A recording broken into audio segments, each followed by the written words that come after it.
What a crazy last, 30 or so hours this has been. If you are a Boston Celtics fan, I am Will Scott.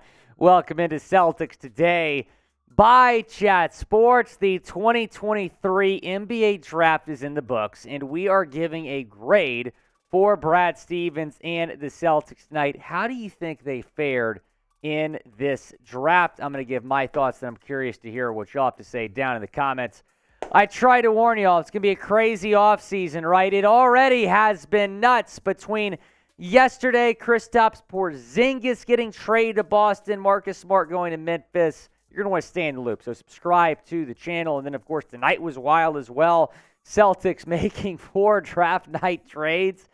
It's been hard to keep up with it, but we're going to do our best to give you all the details about what happened tonight in this video.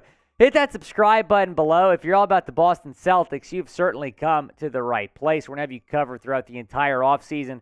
Got free agency beginning. It's now, 1:30 a.m. Eastern time, so we're officially about a week out from the NBA free agency period. You're not going to want to miss any of our coverage. Boston is going to continue to be aggressive. They just got a plethora of second-round picks, future second-round picks they can trade if they want to make another trade here in addition to the Kristaps trade. So be sure to subscribe, turn your notifications.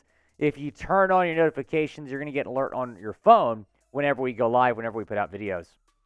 So here's the first trade the Celtics made tonight. Of course, before the Kristaps trade, they did not have the number 25 pick. And I think we're all kind of excited about, okay, the Celtics, yeah, they gave up Smart. That kind of sucks, but at least they get a first-round pick out of this. Well, we thought. They didn't end up taking that.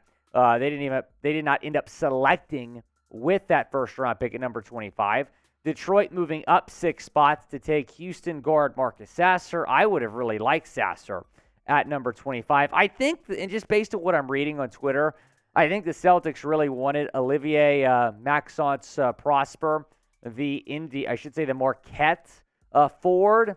He got picked at 24. The Dallas Mavericks traded up. They traded back into the draft to get him. I think the Celtics were going to take him at number 25. So the Celtics didn't get their guy there. So they said, okay, we're going to trade back. Pistons wanted Sasser. They go up and get Sasser. He was expected to be a late first-round pick. The Celtics trade back 6 spots, also getting future second-round picks. So we're like, okay, we got to wait till the first pick of the second round. They trade that one as well. Charlotte trading up to get James Nagy at pick number 31. The Celtics got 2 second-round picks this year because of it, at pick number 34 and number 39. Spoiler alert, the Celtics did not use that selection at pick number 34. I wonder how producer Jack Lauderay, diehard Celtics fan, thinks about all this.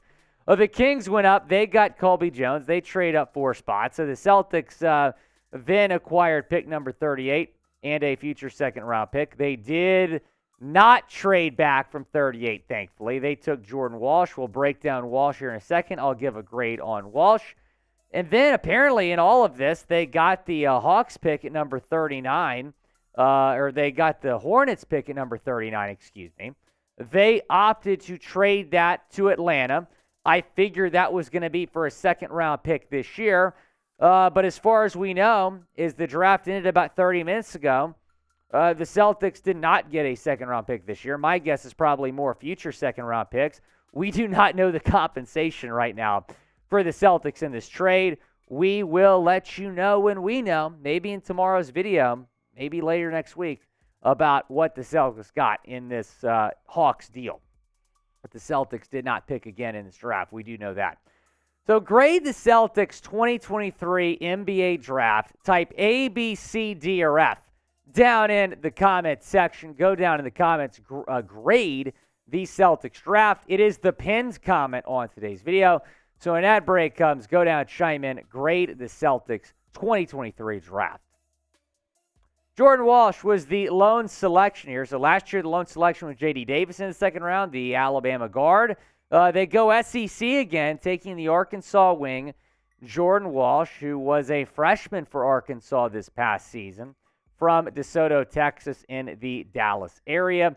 Nick Roloff's our Chat Sports draft experts, number 41st overall prospect, so went in that range. Here is the scouting report again on Walsh. He's a hustle guy. He gives an insane amount of effort and will endear himself to plenty of fans. This guy's going to be a fan favorite right off the bat. He was at Arkansas. He will be in Boston as well. Always going to come up with those 50-50 balls. He attacks the glass with relentless energy, gets a lot of offensive rebounds. That really stood out to me as well from watching Walsh in the SEC this past season. I said this in the reaction to the pick, a few hours ago. My first reaction was this guy's literally Grant Williams.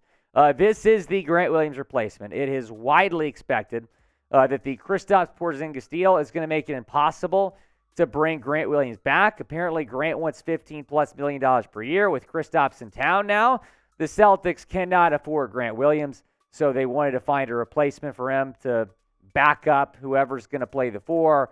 Jordan Walsh might be that guy right away. You look at the stat line, nothing crazy, 7.1 points per game. He's not a very good three-point shooter. He's got to work on his shot, 27.8% from three-point range.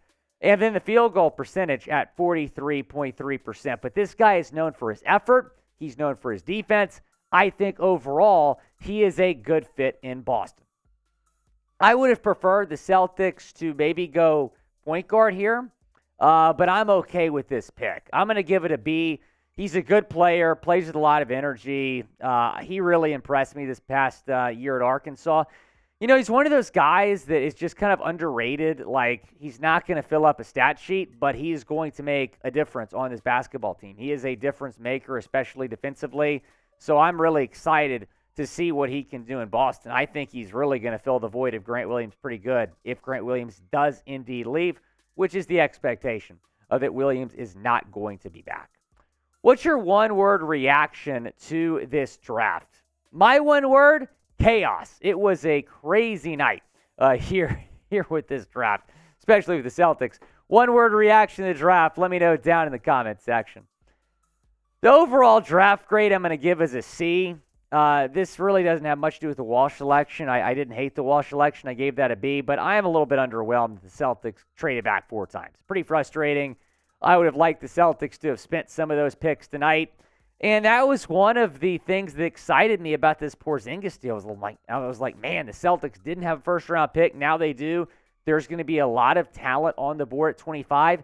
Nick Smith Jr., who could have been a Marcus Smart replacement. That was my pro comp for Nick Smith Jr., was Marcus Smart. You could have drafted him. You could have gotten some really needed point guard depth. And look, knowing Brad Stevens, he probably has a plan. He might go after a point guard here in free agency. But I just think there was a lot of talent on the board at 25. James Nagy was there. It's just a little bit frustrating I think James Nagy might have been on the board later on as well. But I really like Nick Smith. I really like some other guys that were there at 25. And I like Marcus Astor. I've been happy with Marcus Astor being the pick. So I'm a little bit frustrated. The Celtics, did all this. They traded back 4 times. They traded Marcus Smart to acquire this pick. Can we put up the social that I put in there, by the way? Because I just thought Keith Smith summed this up perfectly. But my draft grade for the Celtics here is C. I'm not crazy about all the trades back, especially after trading away Marcus Smart yesterday. Keith Smith really summed this up well. Trade a player everyone loves, acquire a first-rounder, then trade back again. Brad Stevens really is Bill Belichicking this offseason. Couldn't have said it better, man. Shout out Keith Smith, one of my favorite follows on Twitter. We're going to have you covered with some UDFAs tomorrow. We're going to get you guys a UDFA tracker video tomorrow telling you every single UDFA that has signed a deal with the Celtics.